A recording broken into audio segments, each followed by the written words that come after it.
Chris O'Connor here. Join the Curmudgeon Rock Report's invite-only curmudgeonly community at facebook.com/curmudgeonrock. Also look out for a Spotify playlist that pays honor to this episode. This is the Curmudgeon Rock Report, and this is your podcast made by rock geek iconoclastic outsiders for rock geek iconoclastic outsiders. For those of you who lament that rock music has gone the way of jazz and slipped into niche genre status, we are here to keep that flame alive by providing insight, analysis, recommendations, and honest takes, not hot takes. And hey, there's a good chance you'll learn some rock history you never knew before. When it comes to R&B and soul music in the 1960s, the Motown record label is generally seen as the gold standard. The number of legendary names produced by the company originated in Detroit speaks for itself. Marvin Gaye, Stevie Wonder, Diana Ross and the Supremes, Smokey Robinson and the Miracles, Martha Reeves and the Vandellas, Gladys Knight and the Pips. So much has been written about it, so many films have been made about it. But in the end, as great as Motown and its hugely important and influential sound is, it was a highly polished, built for maximum commercial impact version of the kind of music that originated in the American South. Coming out of Memphis, the Stax record label, together with its sister label Volt, and hereby referred to as Stax Volt, were closer to the vein and the roots of where blues and gospel originated. As a result, it had a grittier, grimier, earthier, more lived-in, down-to-earth sound that it imbued to its singers and musicians. In the process, they all achieved a considerable amount of commercial success, with some legendary names producing some of the most legendary music of the 1960s, and even a little beyond.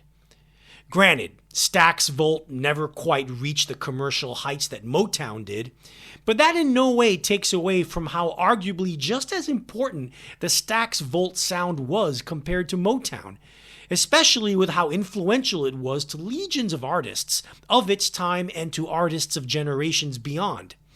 From British rock legends the Rolling Stones and Eric Clapton to Southern rock icons the Allman Brothers Band and ZZ Top. From hippie jam bands like the Grateful Dead to the sophisticated pop rock of Steely Dan. From 1960s R&B soul pioneers like Sly and the Family Stone to 1970s R&B soul giants like Al Green and the early Earth, Wind and Fire. From the grittiness of George Clinton's early Funkadelic to the sweaty, sensual sexuality of Prince. From all across the spectrum of hip-hop samples in the 1980s and 90s. The Southern soul of Stax Volt made an indelible and immortal mark on 20th century music.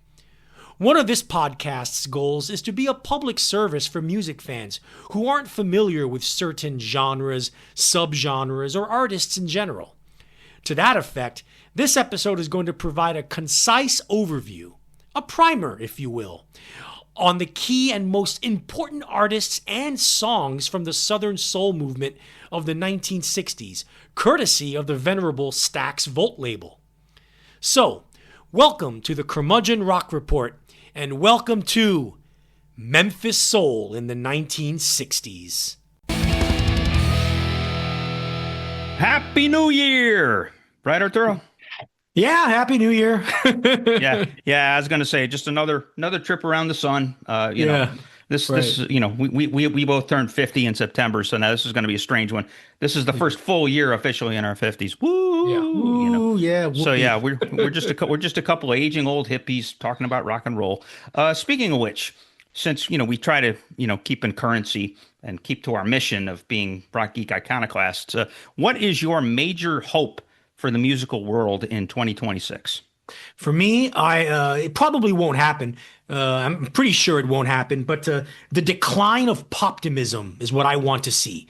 The decline of this obsession with really cheesy, shitty mainstream pop dominating everything. You know, we need to have other genres pop up. We need to have more of a countercultural element in music. You know, like when is the new generation gonna have their Nirvana, Nevermind, dethrone Michael Jackson on the top of the pop charts moment? You know, that needs to happen. That needs to happen. Yeah, and we may get there because my musical hope, honestly, is that fame and pressures and the lifestyle do not ruin Geese and Cameron Winter, because that kid, he's 23 years old. He is in a position to be that Cobain figure for Gen Z. He could be that generational talent. Right. But it's going to grow, because you're talking about like this really witty, super talented, 6'3", ridiculously handsome dude from Brooklyn, you know, and just kind of the moment who sounds like, take your pick, Todd Rundgren chewing peanut butter, Al Jolson, Adam Drunk Sandler. Van Morrison. Drunk Van Morrison, Adam Sandler, take your pick. But that kid's got the goods, and I just hope, because I think they're going to. My understanding is that they're working on another record, and he's working on another solo album. Both those albums, like I said, Getting Killed's my favorite album from last year, and Heavy Metal, which came out in December 24, is also very good. If things keep growing, by the end of the year, they could have an actual breakout, as in like majors. Majors rarely sign rock bands like that anymore, but it's plausible. And so then what happens when, like, the boomers, not only does he become the hope of a generation, but he also is getting, 72-year-old men. Well, maybe not the boomers, more like Gen X. They'd be the ones, maybe Gen X. but all I'm saying is I don't want to see fame ruin what right now is a really good growing thing. So, well, all right. All right, so now our first episode of the new year is going to tackle old music. Yeah, but before we get to the old music, let's do the new music. Sure. Time to rip open the space-time continuum and go on over to the other side into the glorious world known as the parallel universe. Over here, rock and roll never went the way of jazz. It's still the thing, man. It's still huge. Like I said, it's on the billboards. It's on, FM radio. Every city in America still has a rock station.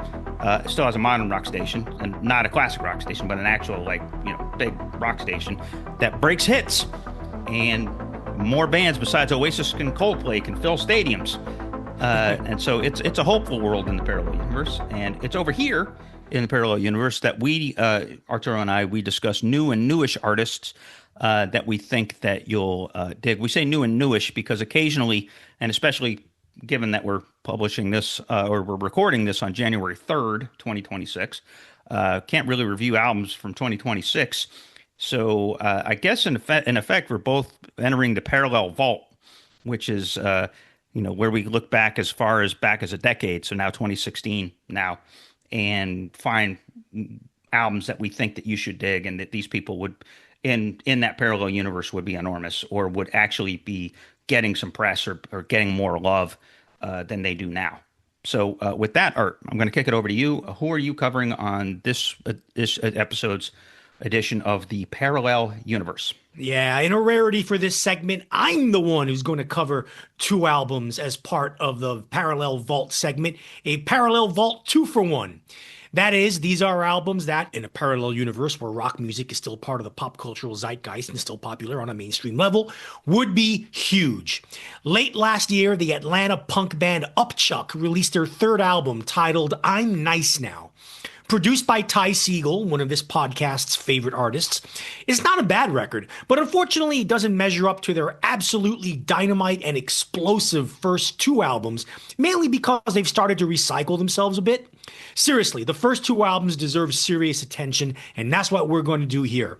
Their debut album, Sense Yourself from 2022, takes the bombast and energy of hardcore punk, smears it in nasty, gnarly grunge, and produces a corrosive new kind of rock and roll rife with socio-political fury and anger, spearheaded by their firebrand lead singer, Carla Thomas. Opening track Upchuck, where the band obviously took their name from, is exemplary of this ferocious formula. The title track ups the intensity while managing to flirt with psychedelia. Face Card is a multi-section, deceptively complex yet weirdly melodic song that shows off the sophisticated interplay between the two guitarists, Mike Dunham and Alex Hoffman.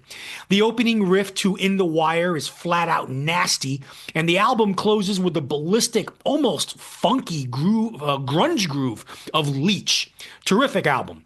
While that may sound like the bastard children of Black Flag and Mudhoney, they're no simple thrash and bash band, and Ty Segall himself must have thought that, because upon hearing this debut album, he reportedly invited the band to record at his home studio, with Segall himself offering to produce their second album. The result, 2023's Bite the Hand That Feeds, ups the ante with a manic intensity and clarity that, for the most part, unsurprisingly, rivals Segall's own peak albums from the 2010s. The opening quartet of songs, Freaky, Hush Toy, Shaken, and Reaper, open the record at a breakneck pace that still manages to be tuneful and catchy. It sags a bit in the middle with a couple of goof-off humor songs, particularly bassist Armando Arrieta's Spanish-language rant about lousy weed in the song Yerba Mala. But the record recovers big time in the second half with its patented mix of ferocity and sludge, with the tracks Long Gone and the epic grinding album closer It Comes. Even with a mid-slip up that their third album is, I'm Nice Now, albeit with a couple of great songs regardless, Upchuck is for sure one of, if not the best young punk band in America right now. Chris? Yeah, they're certainly one of the best. I'm all about Bite the Hand That Feeds.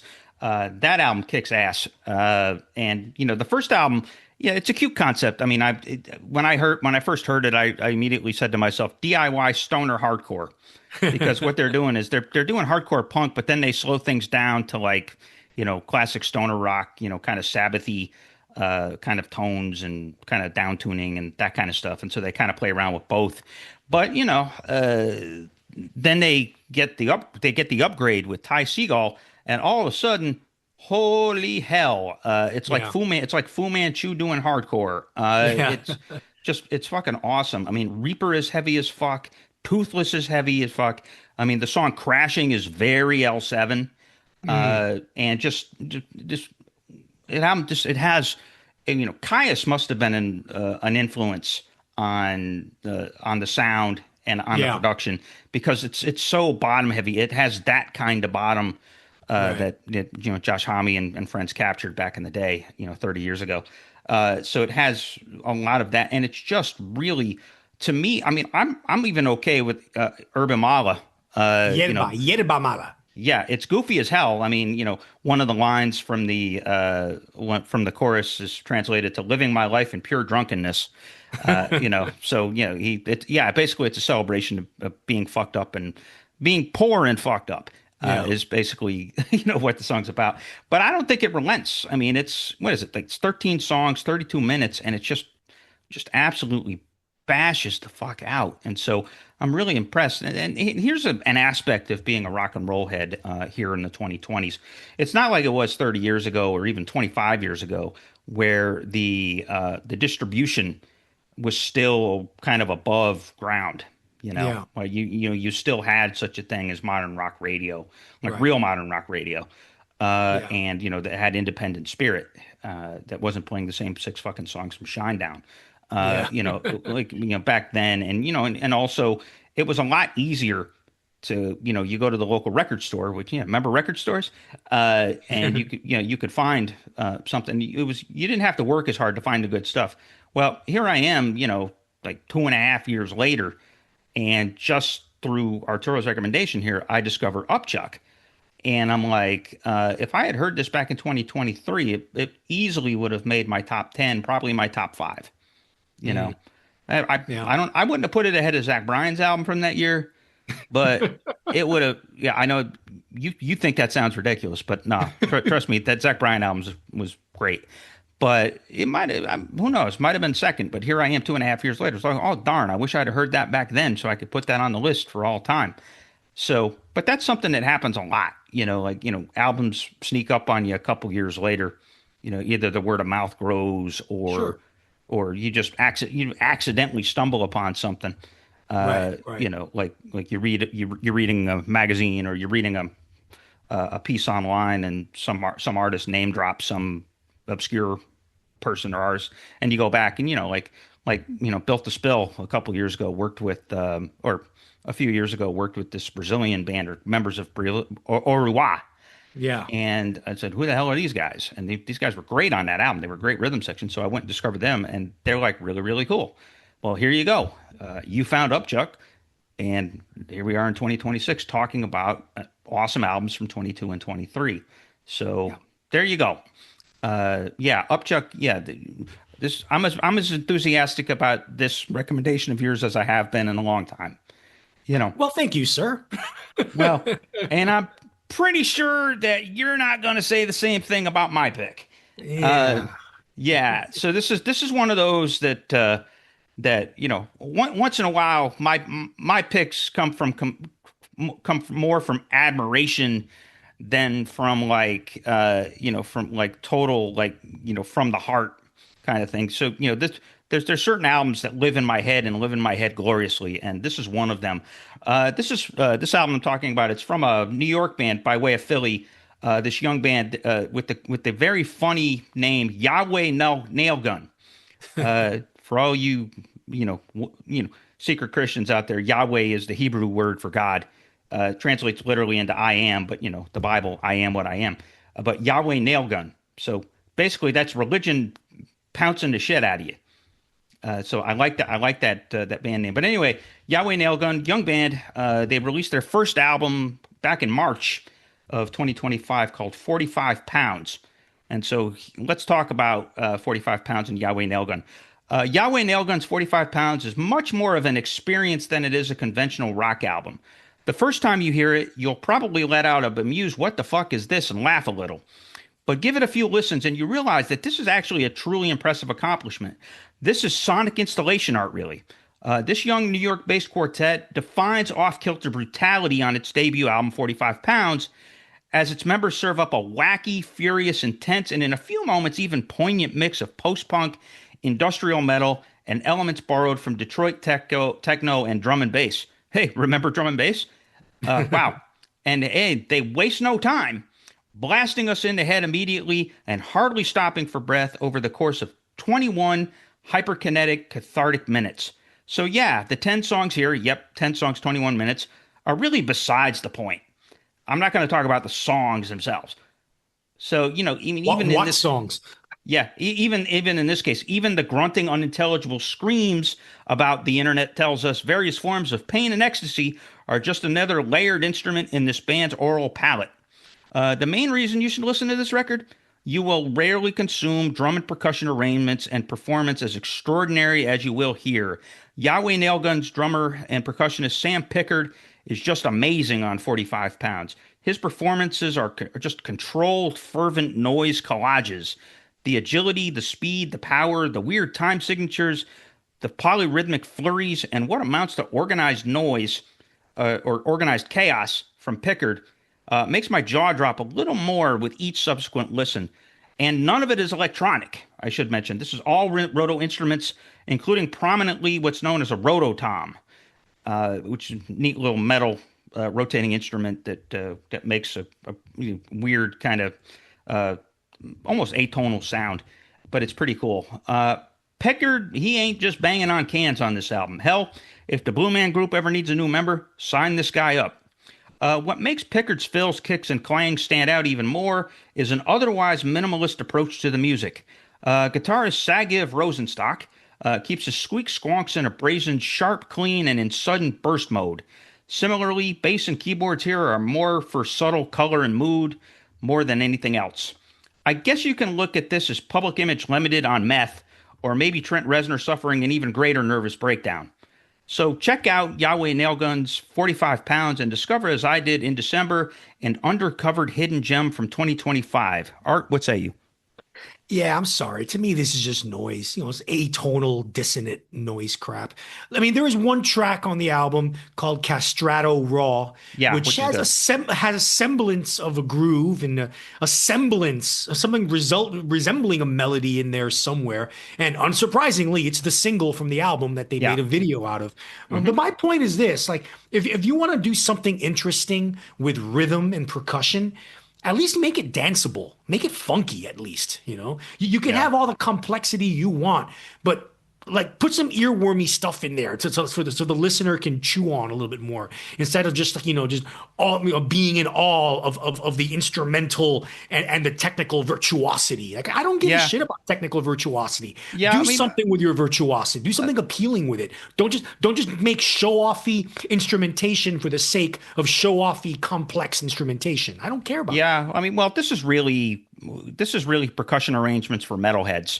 It's Yeah. the metalheads and in the industrial kids that'll really get off on this. Well, let's get Yeah. these percussive arrangements and put some songs on them, huh? For next time. How Yeah. about that, Yahweh Yeah, I was going to Nailgun? say, yeah, like I said, the songs are besides the point. And like I said, there's interesting ideas floating around in those. There's a couple of songs towards the end of the record that do some neat stuff. But And, again, you nailed it on the head. That's exactly, no pun intended. Basically, this whole album is ideas for rhythm tracks for songs. That's what it is. yeah, but it's still pretty cool to listen to. And like I said, it slows down on subsequent listens. Like I said, I laughed first time I heard it. It's like this is ridiculous. But there, it's more angular than it lets on. It's more rhythmic. And it in some ways, it's got a little bit of catchiness here and there too. So again, so this is an album that lives in my head. Like albums like Geese and Zach Bryan, and others like that. Lucy Dacus's home video. Those albums like that live in my heart. This one lives in my head, and it does a pretty good job, of engaging me. So if you're into that kind of stuff, if you use music to titillate your mind or to catch on to interesting shit, you should pick this up. And if you're like Art and you're just sort of allergic to noise, then maybe it's not for you. So it's kind Oh, of I like noise, but I like noise accompanied with good songs and good music.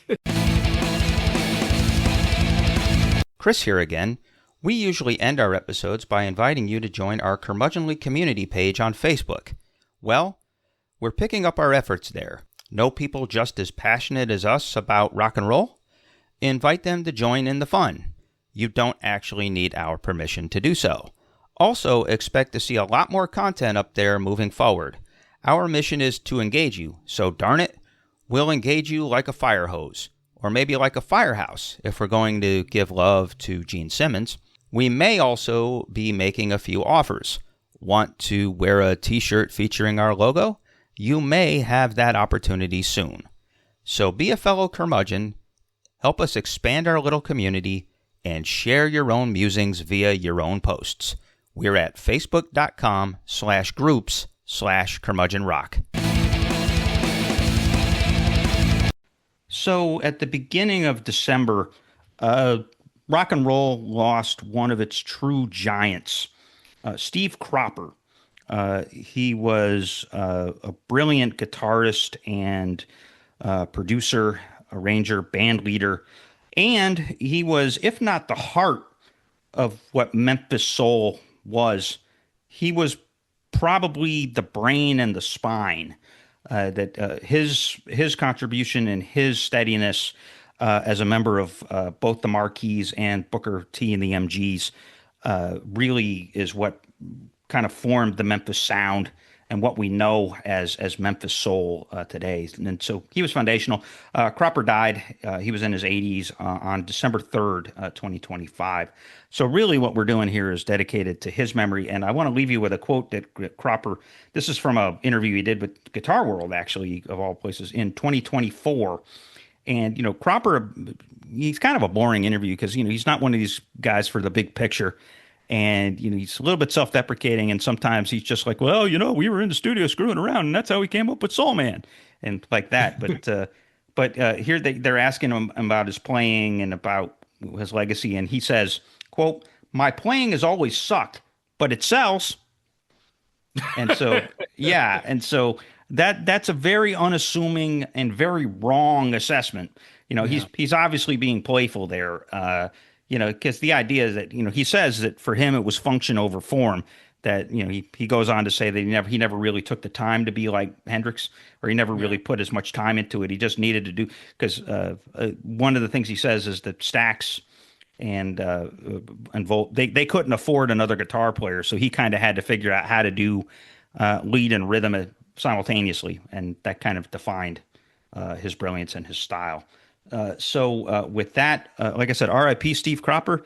And now let's get going with talking about Memphis. Let's start with the origin story, Art.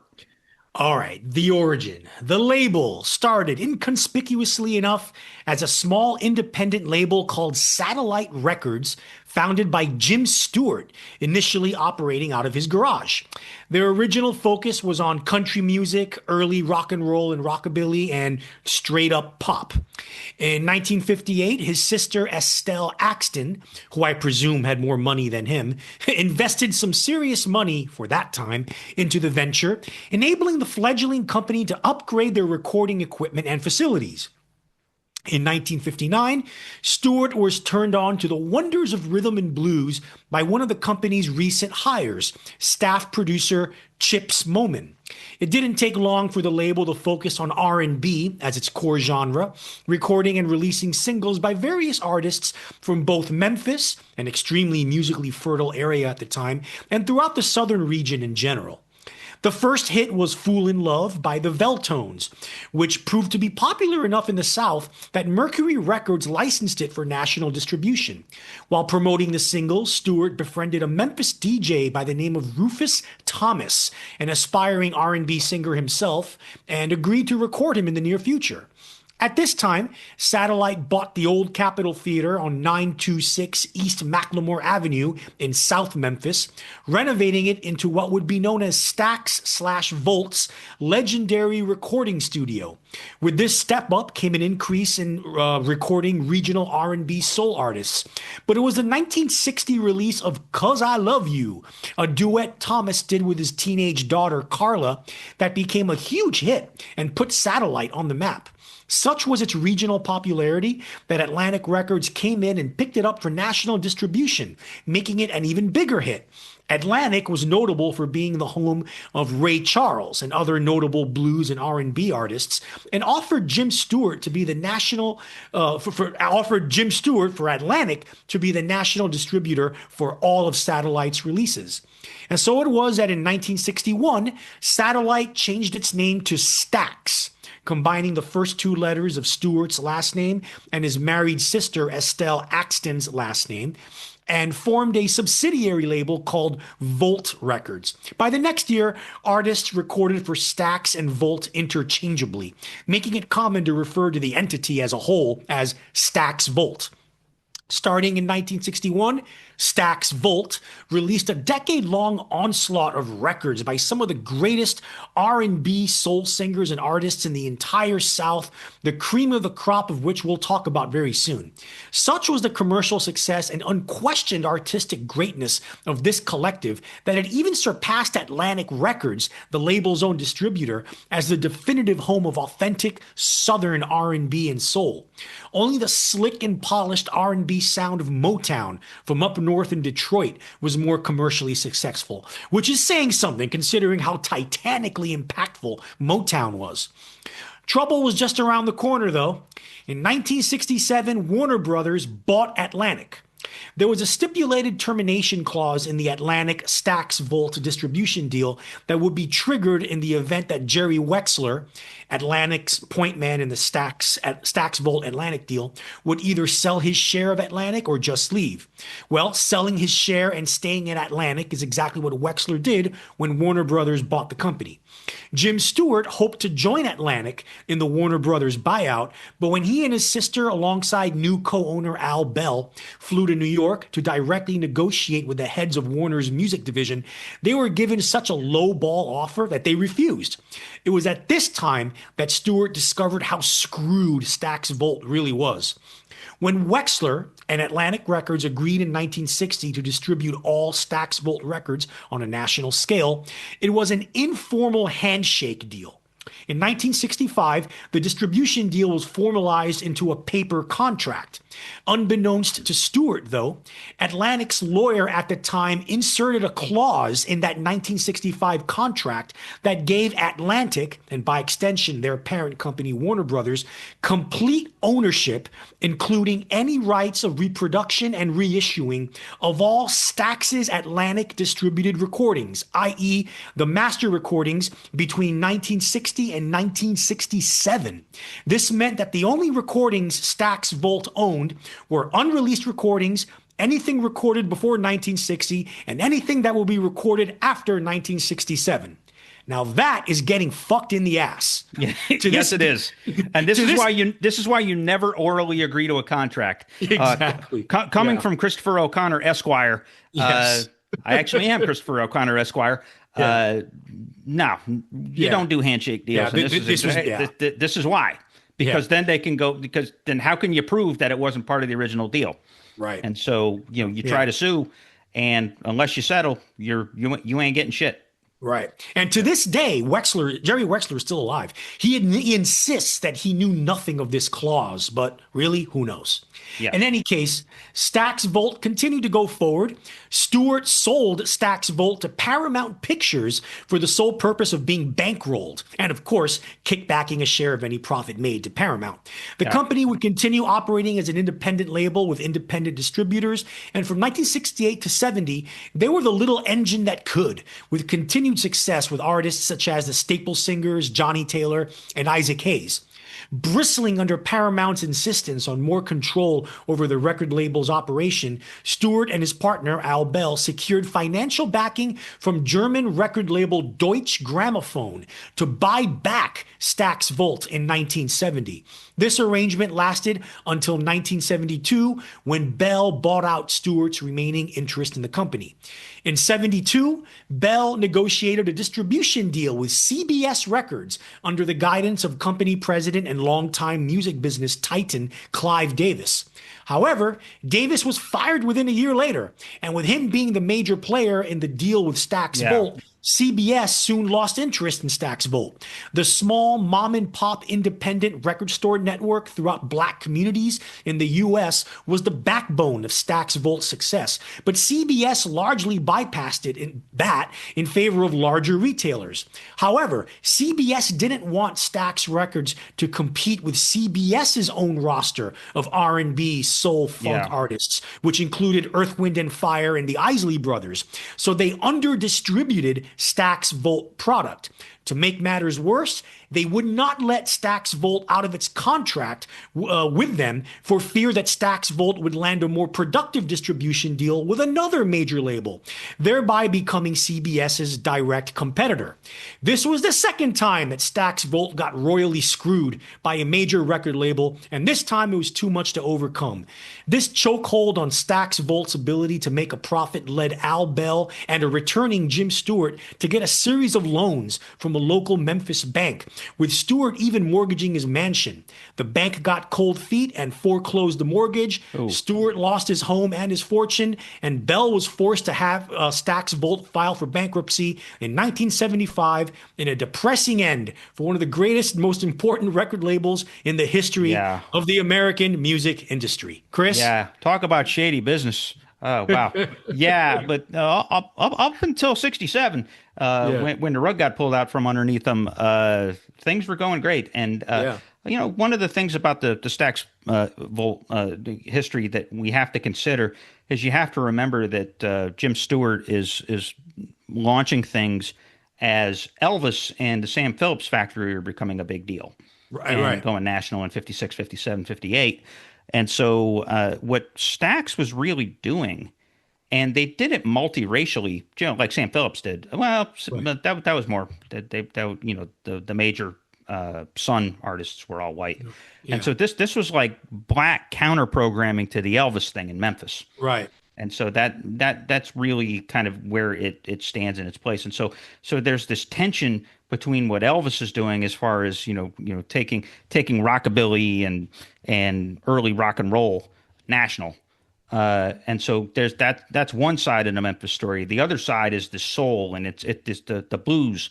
Albert King, B.B. King, are there, and then you also have these R&B singers. The Otises, Otis Reddings, and folks like that. And so this was sort of it was an incubator of, and it kind of fascinating, an incubator of black talent in Memphis, driven by a multiracial house band. And right. So really pretty cool story in the history of music. And then, and all those guys were so talented and so innovative. I mean, the template they came up with was astonishing, which we will talk about now. Exactly. Now we're going to do a little kind of a sort of lightning round of the key artists and their songs, and a couple of very important albums. So let's get to it. First one, Carla and Rufus, because that's what it was titled. Carla with 'Cause I Love You from 1960. Male-female singing duos are synonymous with romantic love songs, with the duo being paired by the record label, their management, or whatever, and occasionally they're a real-life couple. This song is a rarity because it's a father-daughter duo, with Carla Thomas being a teenager when she recorded this with her dad, providing a different subtext and dynamic to the lyrics. A pervert may think the lyrics are incestuous, but take a step back and you can easily hear the lyrics as a father and daughter trying to comfort each other in trying times. Historically, remember, we're in the middle of the civil rights movement. Yeah. The song itself is okay, generic and typical of the kind of R&B that James Brown and others were doing at the time. But it's historically significant because it was such a huge regional hit in the South that it put Stax Volt on the map and got them their nationwide distribution deal with Atlantic Records. Chris? Yeah, that's a good cover story. This song is way creepy because it is Rufus Thomas doing a love song duet with his own daughter. The cover story, yeah, you can look at it as being an innocent, I need you and you need me and we're family or whatever. But nah, this one's a little touchy. I see the touch point here, by the way, being Ray Charles. This is very sure. Ray Charles. Sure. Because this is very much that kind of country music, R&B hybrid that Charles was in the midst of basically inventing. He had started to invent it in the late 50s, and he really invented it the same year in 1960. With his country album, or his 2-disc country album, which is just incredible. So, interesting way for them to break big is Rufus pimping his daughter on record. And she became kind of a star in her own right. Yeah, she did. Yeah, later on in the 60s, she became a star. Yeah. Okay, the next song. Rufus Thomas solo, Walking the Dog from 1963. Rufus's first major solo hit is a gritty, funky, sweaty little number with a subtle, terrific guitar riff that would be accentuated by the Rolling Stones when they would cover the song on their 1964 self-titled debut album. The jabbing horn arrangement toward the end of the track would also go on to become a staple of so many Stax recording artists, thereby becoming a staple of Southern soul music in general. Chris? Yep. Yeah, this pretty much is the earliest instance of that Memphis sway that you get in these songs. That swing. And sway, and all of that. That's just kind of a the Memphis beat is a patented thing. And Rufus Thomas, the world's oldest teenager, he was one of the ways he built himself. I mean, he made basically made his living and made his money off of novelty songs and like party songs. If there was a dance craze to be had in the region, Rufus was singing about it over the course of 6 or 7 years. And, this is one of those instances. And it's catchy enough and swingy enough that, you do some stuff with the guitar, and then Keith Richards says, hey, I can play that. And the Rolling Stones put Rufus Thomas on the British map. So there you go. Next, our last Rufus song, Rufus Thomas's Do the Funky Chicken from 1969. Good old Rufus spent the middle of the 1960s releasing a bunch of singles that yielded no hits. However, by the end of the decade, in a post-James Brown world where funk was starting to rule the black music landscape, a 52-year-old Thomas found his groove again by hopping on that funk bandwagon. And funky this is, as Do the Funky Chicken was a massive nationwide hit that kicked off Thomas's second wave of fame that lasted until the mid-1970s. Chris. Yeah. This is one of those songs that can drive you. I mean, it's catchy as hell, but I think it's a parody of James Brown. It's like, like take a James Brown lick and take a James Brown heavy on the one beat and like make it about dancing around like a chicken.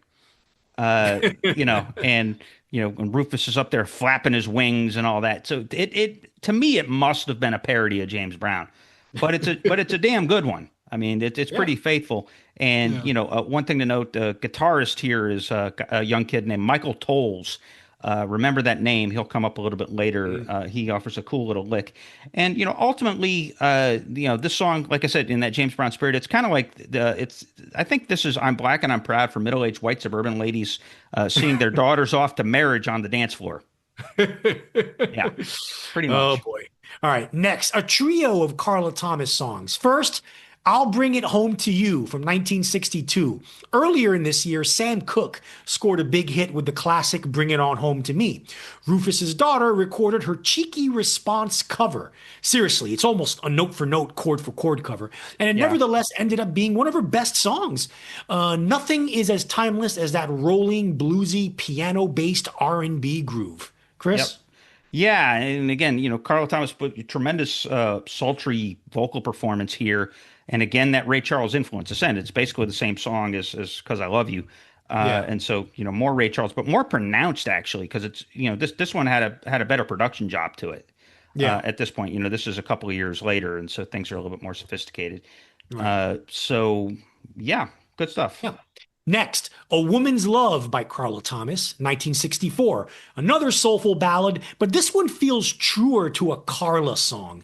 It's smoldering, it's passionate without being sentimental, sincere without being trite, and with a thick, warm production. In other words, quintessential Southern soul. Chris? Yeah, quintessential Memphis. Yep. And she was a really terrific, emotive singer. She could really captures a song's heart.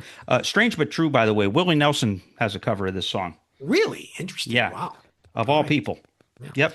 And then our last Carla song, I Like What You're Doing to Me from 1969, a song that should have been much bigger. This track is emblematic of how expansive and sophisticated the sound of R&B and soul was getting by the end of the 1960s, in particular with more clearly defined arrangements and the overall sense of spaciousness in the music. Very few R&B singers of Thomas's era can make carnal desire sound sweet and innocent like she does. Yeah. Chris? Yeah, and that's the thing, because this comes from 69, and 1969 Stax and 1969 Memphis, at that point, they were getting very lush. And I think it speaks to Isaac Hayes' influence at that point, because he was what was left at Stax when the Atlantic thing fell through. And so, Isaac was kind of keeping Stax afloat for like 2 or 3 years. And so I think his influence is reaching these songs and making them more lush, making them, like I said, more intricate, deeper production quality. And but here it's done rousing. And this is an up-tempo song from Carla Thomas. So, yeah, really great stuff. Yeah. Next, William Bell with You Don't Miss Your Water from 1961, a song that became a popular standard in the years to come. Bell's original has a gorgeous melody, a perfect vocal combination of being emotive yet restrained, and lovely, almost poetic lyrics to drive the track home. It also has that classic, slow, bluesy groove that makes you want to drop tears in your beer like the best Southern soul ballads do. Chris? Yeah, and here's the thing. The Memphis sound is on waltz time. Yeah. Really. A lot of like these ballads are all on waltz time. And so, even Otis Redding used it at times. And so it has this kind of up, down, up, down kind of feel to it that you and in that space you fill it with the Memphis horns and with licks from Cropper or what have you. And so this is quintessential. I mean, this is kind of like Exhibit A for the Memphis sound. This song, great sense of pathos and regret in the lyrics. And it was covered by Otis a couple years later, or 4 years later. We'll talk about that. Everybody covered this song, dude. Yeah, the Byrds. Actually, that's how I knew of the song before William Bell's. The first version of this I heard is from "Sweetheart of the Rodeo" by the Byrds, which is a fantastic fucking album. But it's like they're covering this, and they actually make it sound like country rock too. It's a really neat feat by Roger McGuinn and Graham Parsons on that. So good stuff. Next, the Marquis with "Last Night" from 1961. The band that eventually became Booker T and the M.G.s was basically the studio session band for nearly all of Stax Volt's singers. They broke out on their own with this huge instrumental hit that, aside from having a delicious up-tempo bluesy groove, foreshadows funk if you listen carefully enough. Chris? Yeah, it really does. Now, the Marquis were the larger... if you're going to have like if there's like a Marvel Universe thing, the Marquis are the large circle, and then Booker T and the M.G.s are four guys from the Marquis: Booker T. Jones, Steve Cropper, Duck Dunn, and Al Jackson Jr. They broke off to do their own thing, and so they ended up as like the main players on most of the great Memphis stuff and most of the great Stax stuff. But the Marquis included the horns, it included other pianists and keyboardists. It was just like a larger swath of studio players. And this song is just great. It reached number 3 on a pop chart. So like you said, it became a huge hit. Cropper is one of 2 keyboardists on this. Wow. Yeah, he doesn't play guitar on it because Stewart said, this song shouldn't have guitars on it. We just, we'll look at, and he actually even gets a little organ solo in it. So it's kind of weird hearing keyboard jamming from Steve Cropper.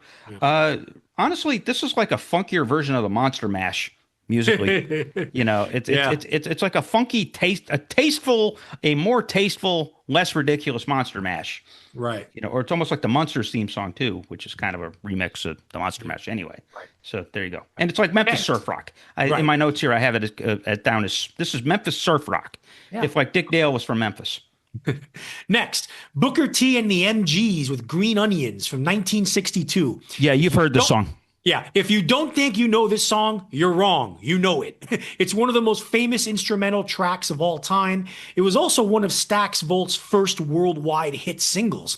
So influential is it that you can hear its traces in practically all the glam rock of the 1970s, including Gary Glitter's Rock and Roll Part 2.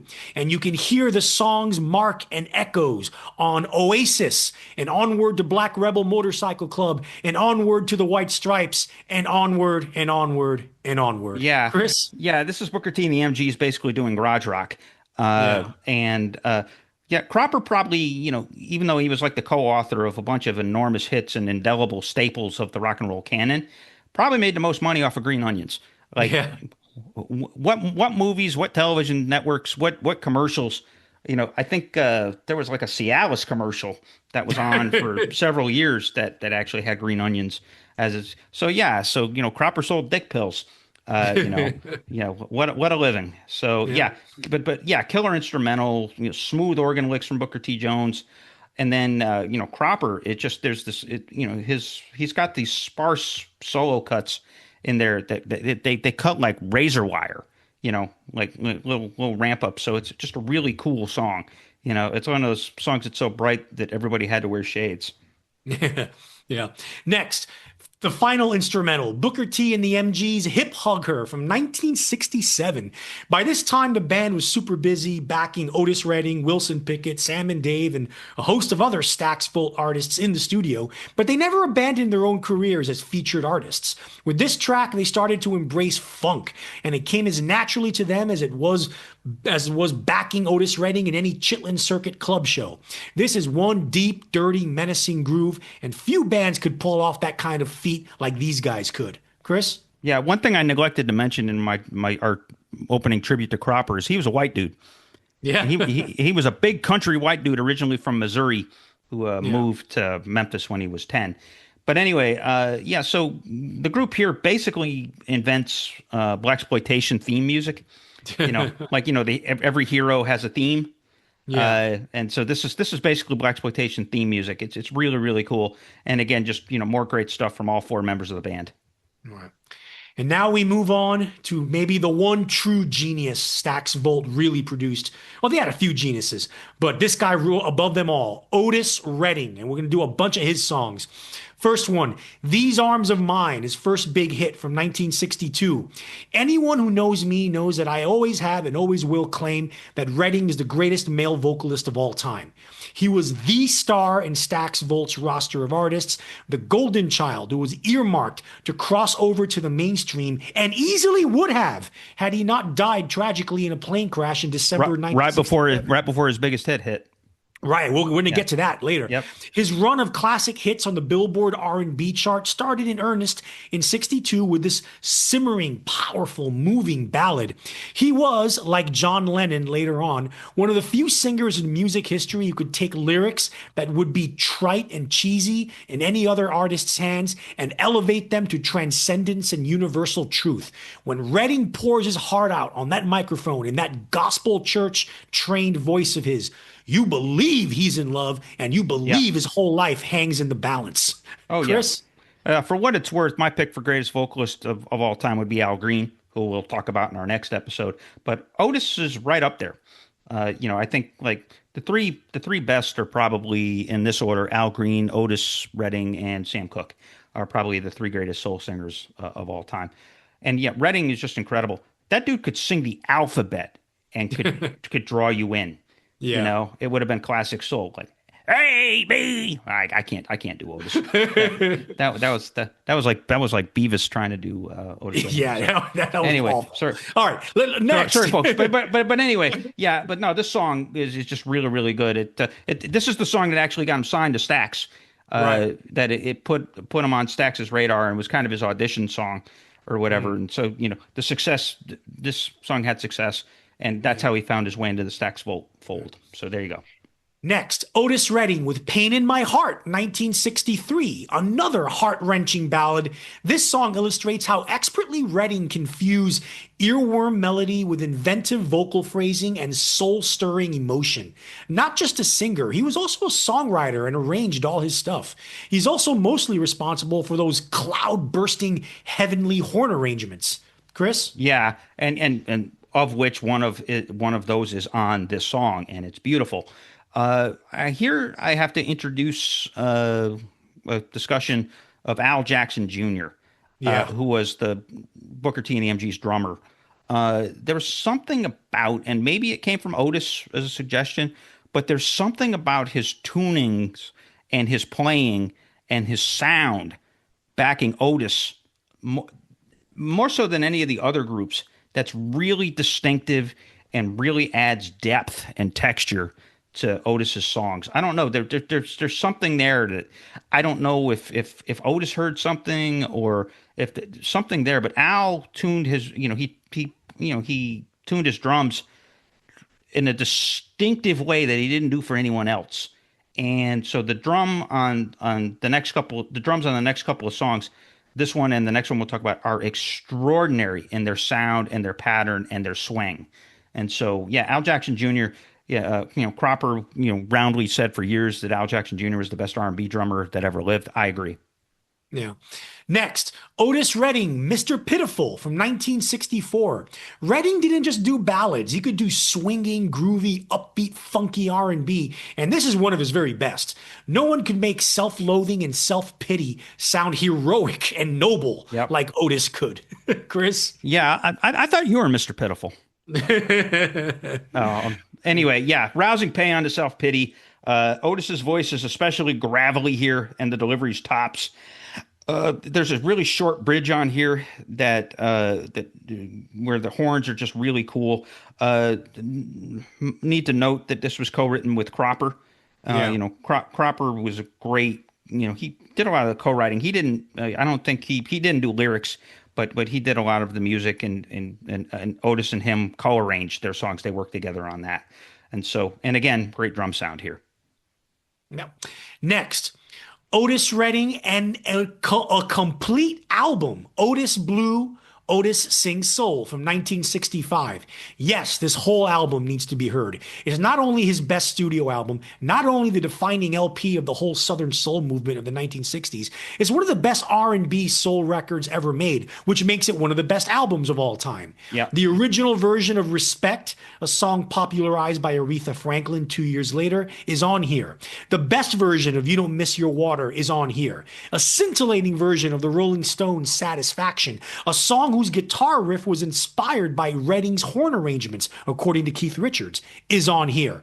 A faithful version of The Temptations' My Girl is on here, and it's arguably better due to the fact that Redding himself sings it.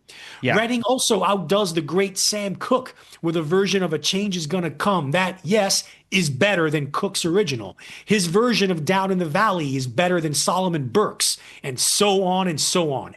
Almost every version of every song on this record, except for Respect, is the best version of that song. Chris? Yeah, I can't necessarily go there. I think that it's his take on. There's 3 Sam Cooke songs on this, or covers on this album, and including What Change Is Gonna Come and Wonderful World, and they're just fascinatingly different than Sam Cooke's originals. And in my mind, when Sam Cooke did his arrangements and when he sang, he was playing the angel. Just Wonderful World. It's a very sweet, very sentimental song, probably an ode to a would-be wife, that he wants to spend the rest of his life with. And Otis is the devil when he sings these songs. Much more growly, much more passionate, much more sexually charged, and in a case of A Change Is Gonna Come, angrier and more urgent. He's not mournful like Sam is. Otis is angry when he sings that song. So it's really fascinating to hear the difference. And not only that, but then you also see the difference that Cropper and company make. And the Memphis Horns, that's what they were called, the Memphis Horns, and the difference that they make. And so, it's at their pace, with their swing, with their signatures, and just the coolest guys in the room. I'm actually with you. I think the version of My Girl is better than the Temptations version, and because it's Cropper, like Cropper does the guitar part, and he does it with such resonance. It's not even a carbon copy. It's the same lick, but he does it with more resonance, and he does it more richly, and the tone is grander, and it's just really, really good. And the other kind of revelation also worth mentioning that Isaac Hayes plays piano on a few of the songs here. So this is like everybody. This is like the all-star album. But they do a cover of B.B. King's "Rock Me Baby" on here, where Cropper does an astonishingly not bad impression of B.B. King. He ain't B.B., but he could actually he was more known as a rhythm guitarist and more of a flavor guitarist. But here he gets to solo, and he does damn good on it as well. So yeah, I agree with you. I think that this may be. So I think Al Green's "Call Me" is probably the best Memphis soul album of all time. This one is number 2. And I would put both of those albums in the top 50 ever made. Wow, that's a big one. Yeah, I think they're both that good. But this album is especially. This is just a showcase for how good Redding is. He only wrote 3 of the songs on here. Yeah, and and his I've Been Loving You Too Long. Yeah, maybe the best song he ever wrote. Actually, you can argue there's a few others that are pretty damn good, but I love I've Been Loving You Too Long. It's got that waltzy bluesiness to it, but really tender, but powerfully sung. And so it's kind of it's an understated arrangement with an overstated vocal. It's pretty incredible. Now back to the singles. Otis Redding with Fa Fa Fa Fa Fa, Sad Song from 1966. Remember what I said earlier about how Redding could elevate the simplest and or cheesiest of lyrics? That applies even more so here, where Otis takes a childish refrain, frames it in a killer groove, and douses it in thick, sweaty, swampy, funky soul. Chris? Yep. And the coolest thing on here is that this song comes from Redding and Cropper messing around in the studio, and they're hanging out with one of the horn players, I think the sax player, and they just started doing this fa fa fa thing where Otis called it out and the sax player played it back, and so that's where the chorus got that fa fa fa fa fa fa fa fa, and then the horn section plays it back. Right.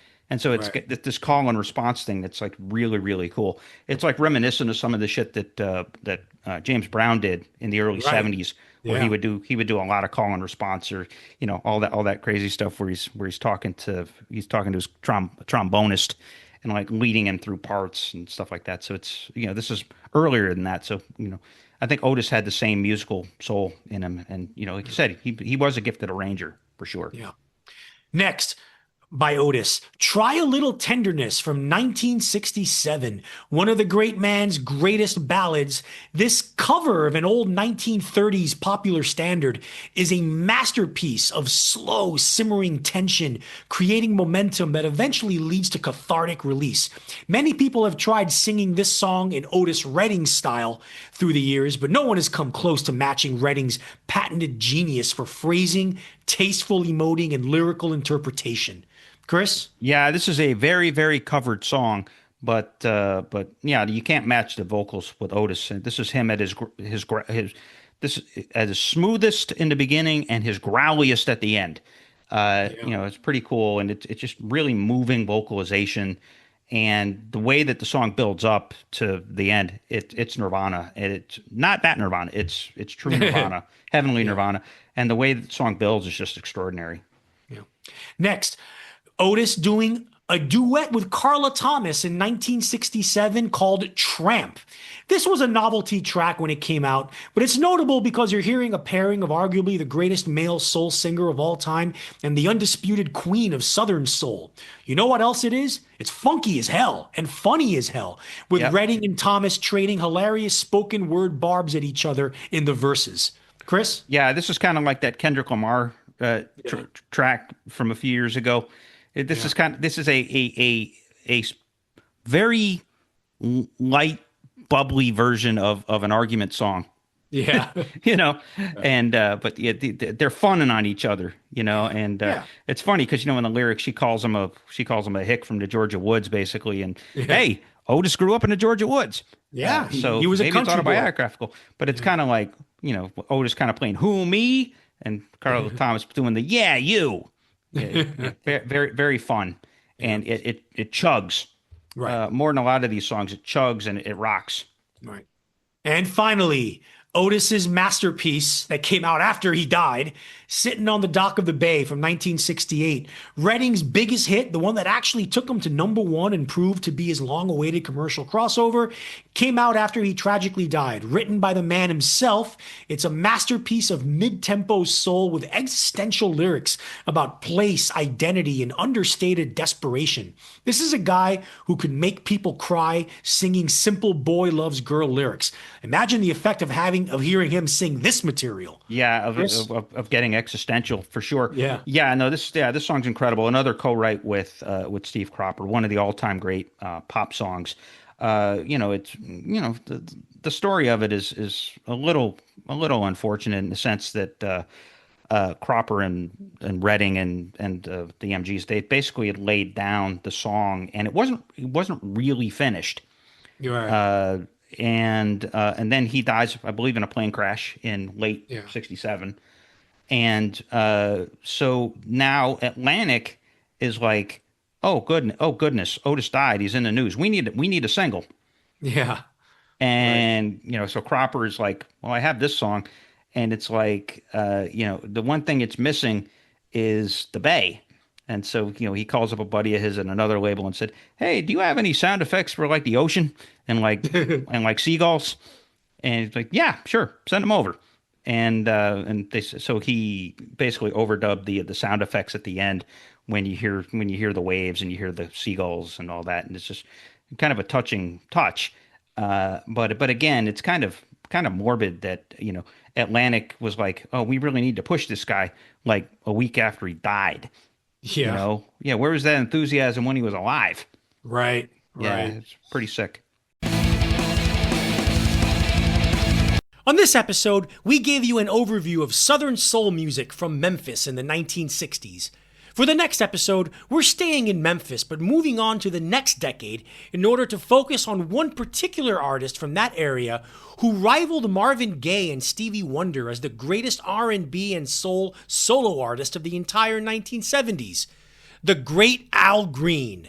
From 1969 until the late 1970s, when he decided to become a Protestant minister and focus on gospel music, Green and his brilliant producer Willie Mitchell created an awe-inspiring body of work that contained some of the most incredible albums and singles of the era. Grinding funk workouts, steaming, sultry, slow jam R&B dripping in carnal desire, utterly moving, heartbreaking ballads, ventures into blues, country, and disco, all were put together under the gauze of Mitchell's distinctive production that emphasized space with its subtle arrangements and economy of notes and changes. And then there was Green's voice itself, an instrument that was just as rhythmically and melodically effective as the musicians behind him, a voice whose owner was just as brilliant in lyrical interpretation as he was at wringing every bit of emotion out of his phrasing. Was he the greatest soul singer of the 1970s? At least one curmudgeon thinks so.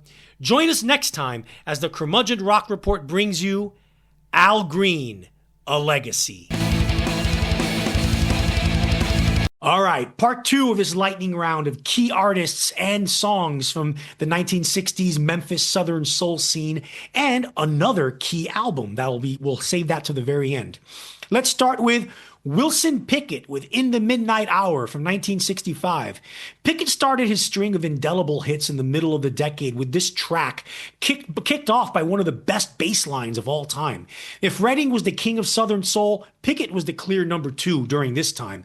Booker T is not on this track, but the M.G.s are, and the groove they lay on here is heavy as fuck. Yeah. Chris? And the Memphis horns are on here too, and Right. this is my favorite horn arrangement in this Stax period, and yet another Cropper co-write, by the way. And so he made a shitload of money off licensing, and because how many commercials has In the Midnight Hour been on?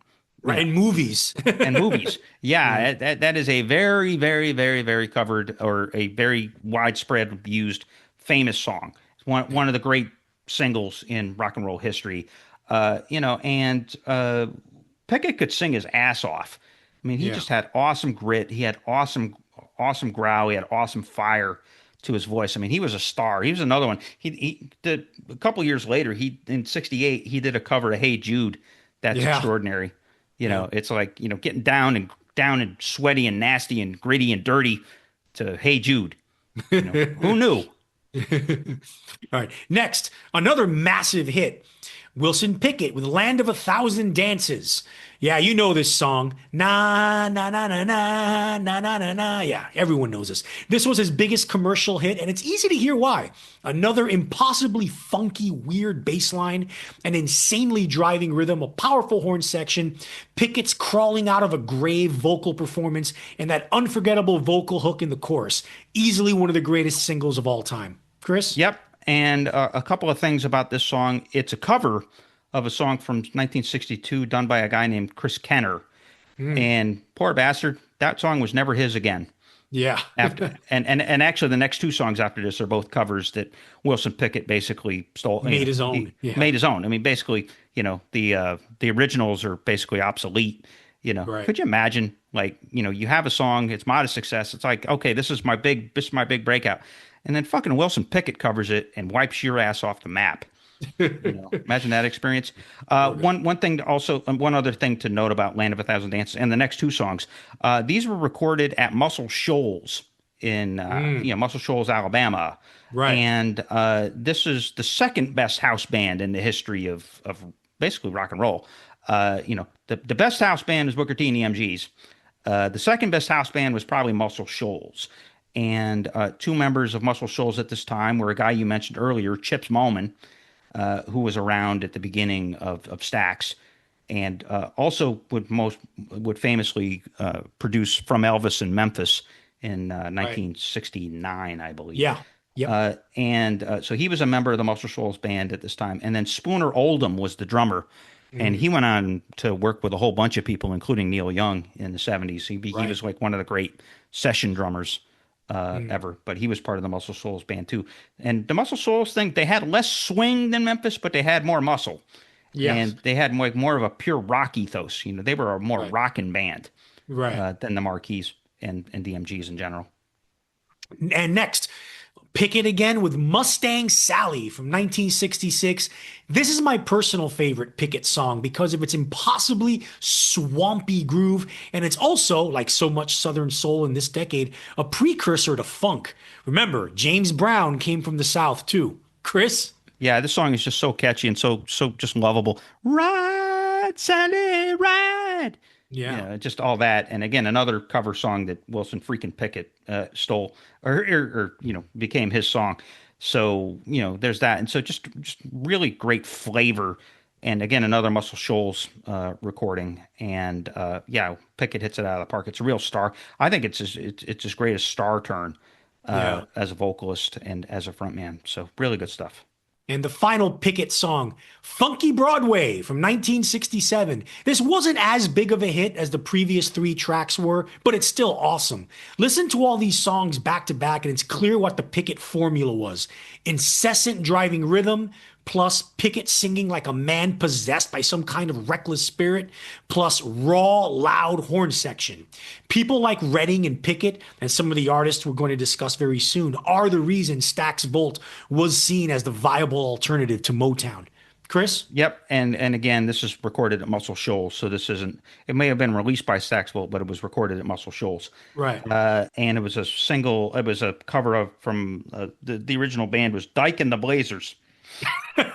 Yeah, and Dyke was a man's name. It wasn't like, it wasn't like Rosie O'Donnell. Yeah. This song has just a really nasty groove to it, really funky riff, and great emotive shouting from Pickett again. So he was the master of emotive shouting during this period. Right. And now we go into a suite of songs by Sam and Dave. The first one, Hold On, I'm Coming, from 1966.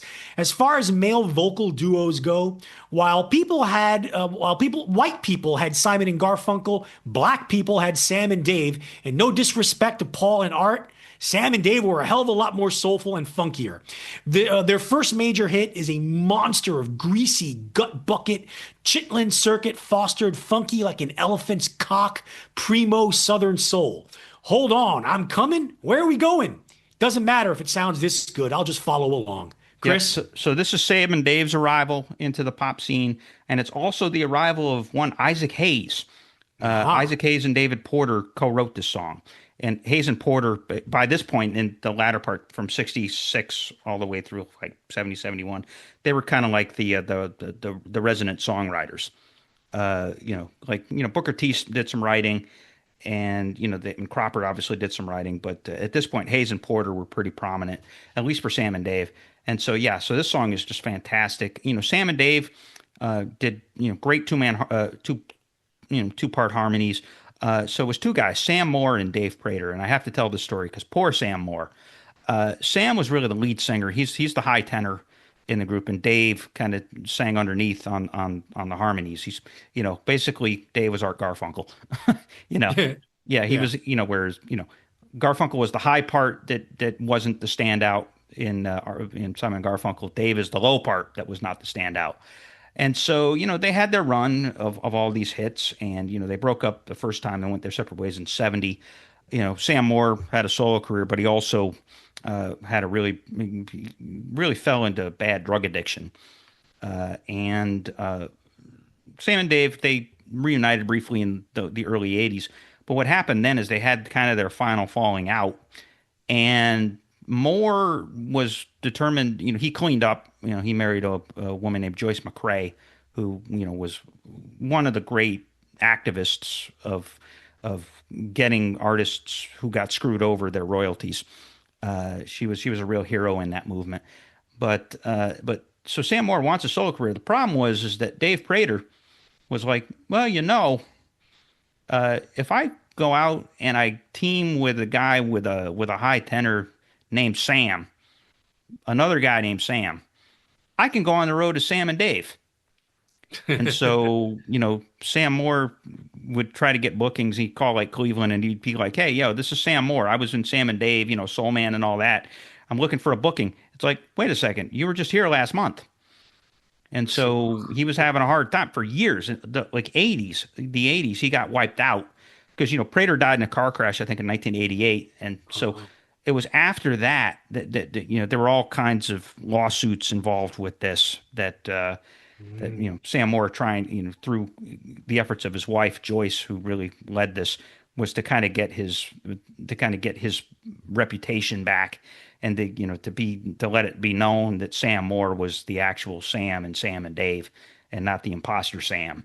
And so, so again, it's just extraordinary stuff. And then, Moore, he actually ended up doing really well in the retro circuit, starting in the 90s and into the 2000s before he died.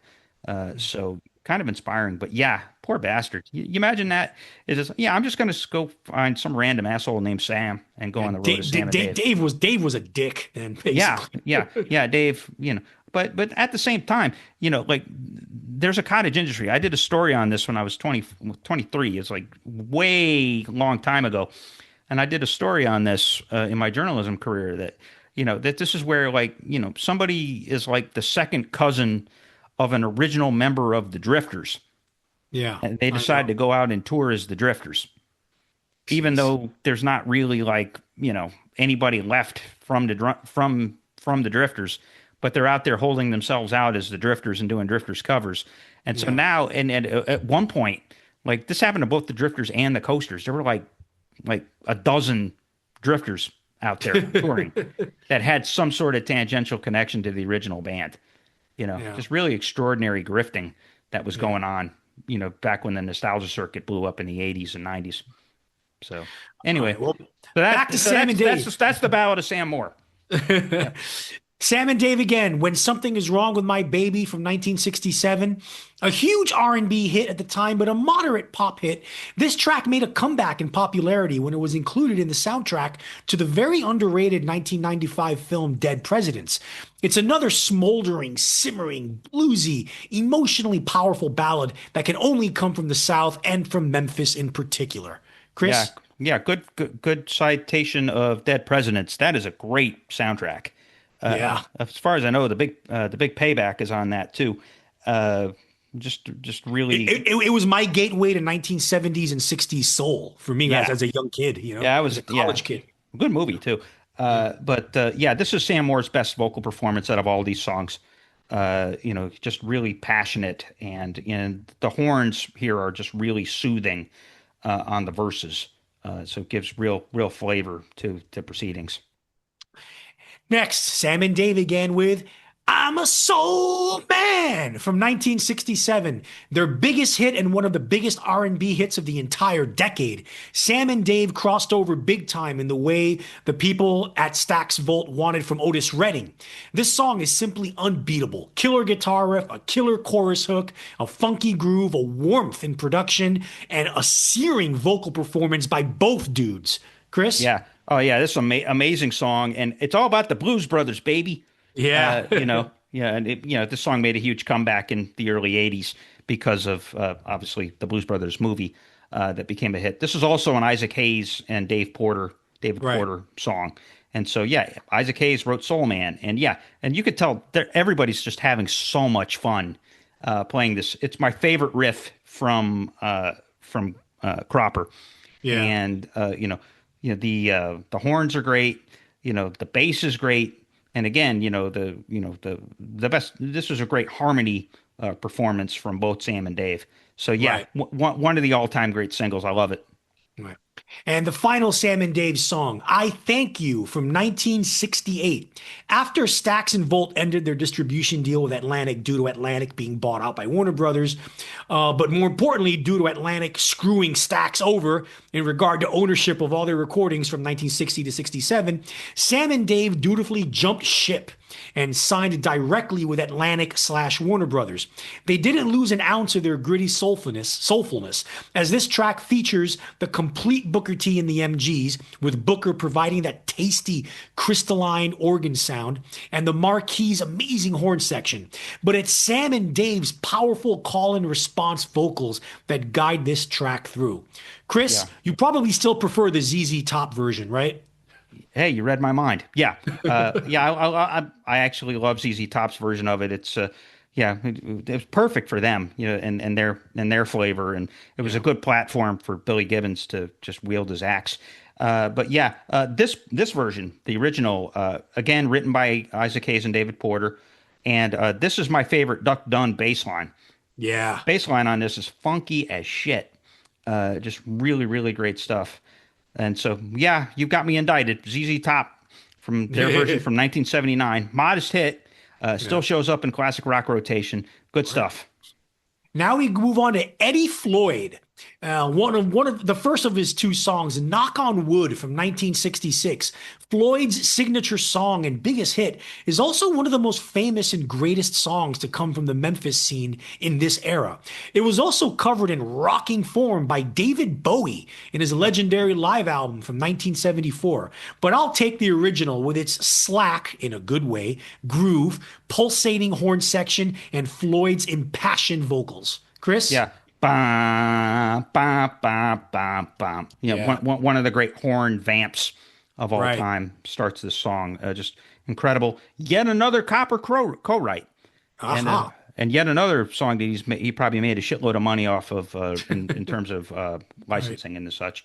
And great performance from the Memphis horns. And the horns. There's this little almost like a 4-measure bridge. Right. It's a really short bridge, but there's a horn blast in there that's really, really cool. And so this is another one of those all-time great pop songs that will indubitably and indelibly live on. Right. And the next Eddie Floyd song, I've Never Found a Girl, and in parentheses, To Love Me Like You Do, from 1968. Floyd's other big hit is a glistening, smooth as butter, or as smooth as Memphis soul could get, ode to the earliest pangs of new love. The horn section just glides, the guitar subtly punctuates, and Floyd soulfully delivers otherwise super sweet lyrics. Chris? Stone cold hit music, the stuff AM radio was made of, yo. Yeah. So this is the most Motown sounding thing that ever came out of Stax. Really is. Like you would mistake this for a Motown song because it's so smooth. Yeah. And they actually kind of sound like the Temps. Right. Or Eddie Floyd might as well be Eddie Kendrick on this song, and so it's really, really smooth. Co-written by Floyd, Booker T. Jones, and Alvertus Isbell, who went on to co-wrote some songs with Isaac Hayes. So good stuff. Next, Albert King with Born Under a Bad Sign from 1967. King was a middle-aged blues man at this time who had been kicking around since the late 1940s. Stax Volt boss Jim Stewart produced this track as well as the album that it's off of. He produced it himself, and Booker T. Jones co-wrote it with Stax Volt artist William Bell. This became an instant blues classic when it came out, a song that sounds like it's been around forever and is as timeless as any of the greatest blues songs of all time, with some killer guitar soloing and runs. Later to be covered by both Cream and Jimi Hendrix. Chris? And Paul Butterfield did probably the best version of it, actually, of the White Boys. The Paul Butterfield Blues Band. I love their version of this song. I was shocked to learn that this was co-written by a couple of Stax guys.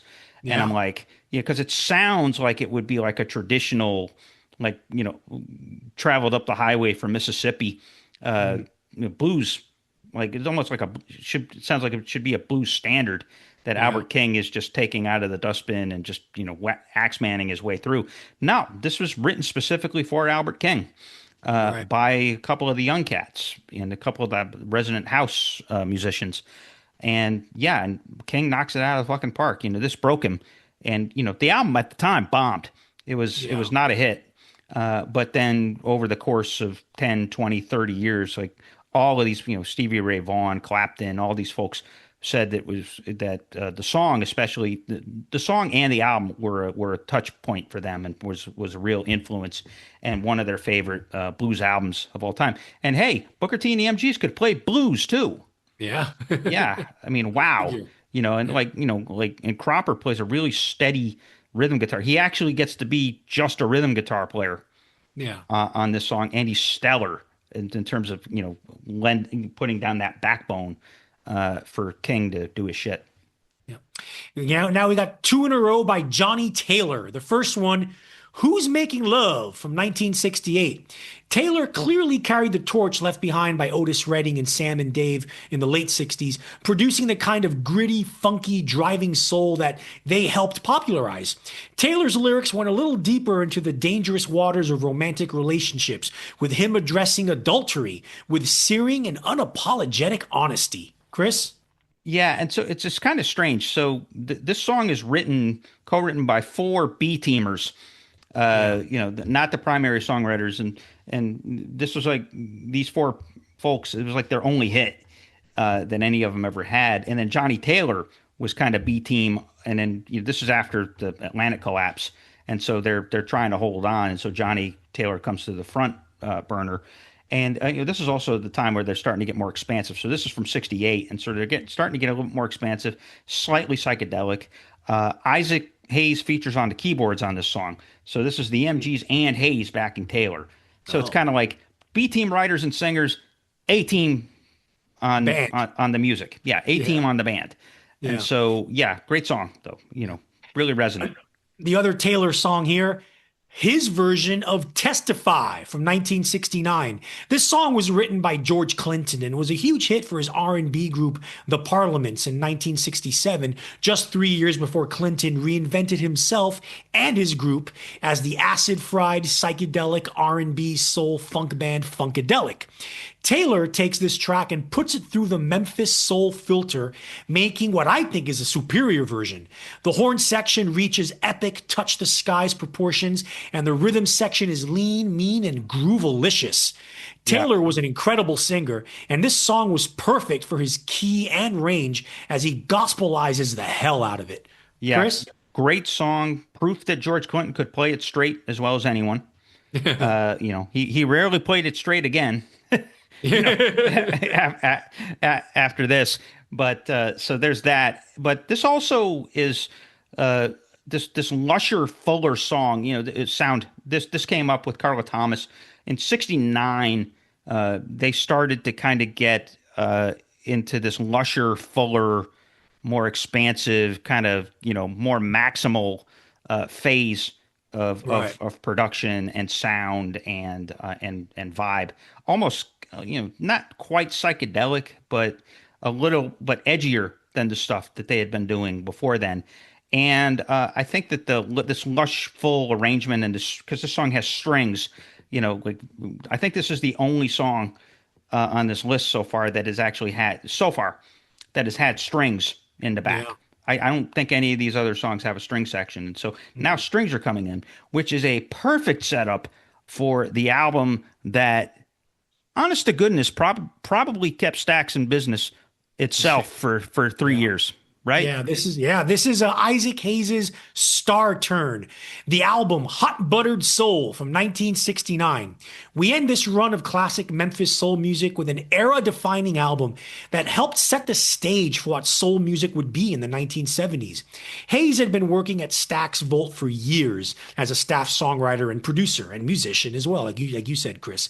Encouraged by label bosses Jim Stewart and Al Bell to venture out as a solo artist, Hayes followed up his poor-selling solo debut with a stone-cold masterpiece, completely against the grain both stylistically and sonically from the classic Memphis Stax Volt sound. Hayes produced what became to be known as quote-unquote cinematic soul. Heavily orchestrated with lush string arrangements, punctuated with stabbing electric guitars, supported by a lithe rhythm section and slinky bass lines. The songs themselves were things of beauty, long, slowly unfolding, yet rife with tension, lyrically passionate, and all delivered with Hayes' distinctive baritone voice. This kind of music became the template for the music that would decorate the soundtracks to quote-unquote blaxploitation films of the early to mid 1970s, when songs by Hal David, Burt Bacharach, and Jimmy Webb, the whitest of white boy songwriters, can be transformed into epics of R&B and soul. You know you have something special. Chris? Yeah, you must have like seen my notes. Yeah. I have it right here. This album invented the 1970s. Yeah. It pretty much did. And like you said, there, in its lushness and its fullness and the orchestration, in the sensuality of it, in the style, the guitar style, like Michael Toles, again, he was a guitar player that we mentioned early on from a Rufus Thomas song. He is in the band here. The band was known as the Barkays. And so he is the guitarist, and like his solo on Walk On By is incredible. I mean, the cover of, Burt Bacharach and Hal David's Walk On By, it's, so there's a lot to this album. I think it's a precursor to disco in a way. Like this is kind of like the lushness, like disco was the lushness set the four on the floor. Right. And so there's that. Also notable about this album is that it's rife with hip hop samples. And so, so my favorite song on this album is one that, so it's a 4-track album. One is the Jimmy Webb cover, By the Time I Get to Phoenix, at the end. One is Walk On By Bacharach and David.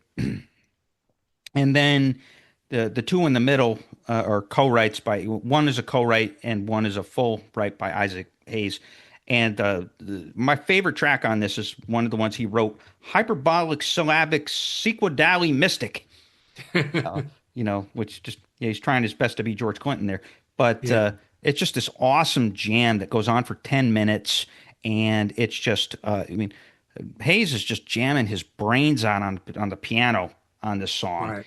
And in the middle of it, in the middle of the jam, towards the end, all of a sudden it turns into Black Steel in the Hour of Chaos by Public Enemy.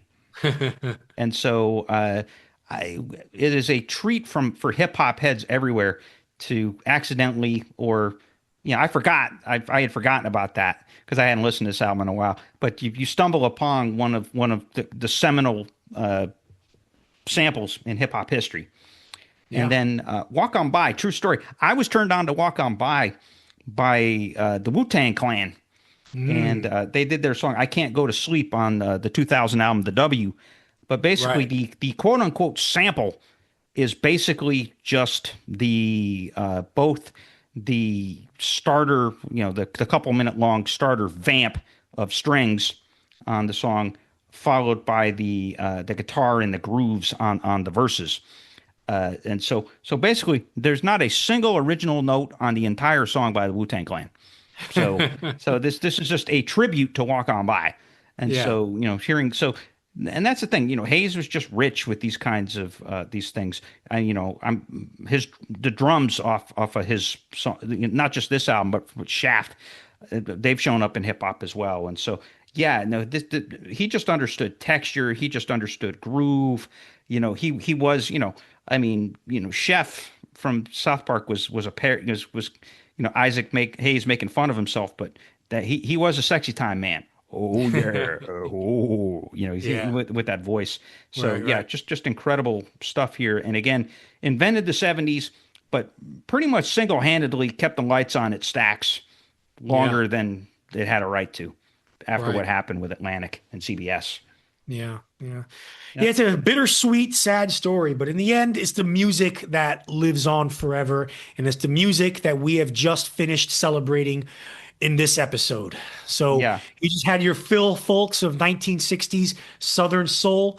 Next episode, we're going to do 1970s Southern Soul in Memphis, but from one guy. Yes, and yeah, we'll be covering Al Green in the next episode. His run of albums from, I believe, 1971 through 77 is one of the more incredible streaks of music in the history of modern popular music, starting rock and roll era from 55 to now.